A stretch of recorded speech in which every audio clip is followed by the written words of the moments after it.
Hi and welcome. I am Inaaya from Fort Blue, and this is for you, Miss Hull. So I'm gonna tell you an update. So Lil, Oz, and Tulip were traveling from Greece to Egypt, and I'm gonna start reading the rest. When one particularly huge wave smacked into the side of the boat, it sent us and the Katie sprawling across the floor in a cabin so small there wasn't far to fall. But my suitcase came open. I already knew the catch on my mum's case wasn't the strongest. All my clothes scattered across the floor, Professor Hanawati's translation in amongst them. So too did the old cardigan I'd wrapped the jar in, but it unravelled somehow. The jar was no longer inside. Immediately I was on my knees, searching frantically through my clothes. Oz crouched beside me, peered under the bunk. "It's here," he said. Being smaller, he was able to slide his hands right under the slats and pulled it out again. "Oh, thank you." I took it from him. The jar was dustier than ever now, but luckily didn't seem damaged. Yet seeing it again, unwrapped in daylight, made the back of my neck prickle. There was a strange magic in this jar, right? Tulip seemed to sense it too. For the started, she stared briskly, rubbing her arms like she was cold. There was something else not right with it. As I turned it in my hands, it looked lopsided, like if you put it on a table, it would topple over. What is that? I damaged it. I held it right to the light for a better look. "It's the lid," Tulip pointed. "It moved." She was right. The Anubis head stopper was facing the wrong way. Anyone with eyes could see it, but it come loose. I didn't make much to open it either, which was astonishing considering now before when we heaved and pulled it hadn't moved a jot. Now all it took was a gentle twist, a dry, glittering, grinding noise. The Anubis head was in my hand. The jar was open. I glanced at Tulip, at Oz in a flash.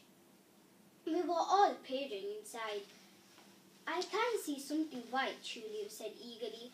"Have a look, Lil." Slipping my hand in sideways, I touched what felt like a very thick paper. Oh, so carefully, hard in my mouth. I pulled out what looked like a scroll, neatly folded and tied with leather. I'd seen paper like this before in the British Museum. It was papyrus, made from a plant Grandad told me that grew in swamps near the Nile. "Whoa!" Oz breathed sharply. "I bet that's very old. What is it?" Tulip pressed. "Can you open it?" The papyrus looked so ancient it was almost flaking. I was pretty sure what it was by now. I made it doubly exciting and doubly important to see it all at once piece. The rest of it, Professor Hanawati's mentioned he'd found it in the jar. Looks like he put it back there. Tulip whistled under her breath. "Did he finish translating it?" "I don't think so, but I'd only look up to Maya choosing the tomb site. So if this wave was the whole account and end of Kaikai's story would be here too. The problem was, I wasn't Egyptian scroller. Lissandra's tiny scroll was visible through the paper and backwards, forward, upside down. I couldn't make my head nor tail of it. "I might be able to work some of it out," Oz offered, "with the help of these," and he patted Alex's books one by one like talismans. "Dear Oz," his serious big eyes faced gazing at the jar, as if as if the secret of the universe lurked there. Maybe they didn't. They did. Maybe this was a chance for him to put into a practice all the things his big brother had taught him and he'd learned from himself. Or maybe it was simply the only choice we had. Do your best, I said, handing the paper over through the smeary porthole windows. Late sunshine poured in. The storm outside seemed to be easing at last. The time passed. We lit lanterns and shared some biscuits. With Mrs. Mendoza struck her head around the door and told her everything was fine. It was morning before we knew it, and though the cabin porthole Tulip announced with a yawn that she couldn't see a land, together we stood on tiptoe, staring at what almost looked like a line of cloud on the horizon. Is that really Egypt? I asked. Tulip smiled. Got to be.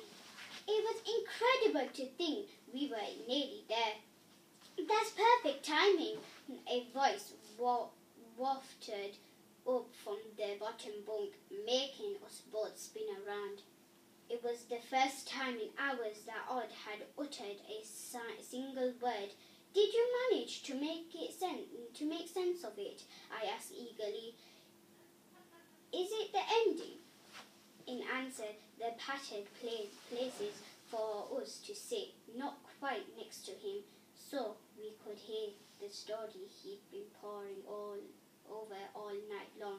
Lysandra. That's all for today. Thank you for listening. Hope you enjoyed the Secrets of Sun King. Thank you.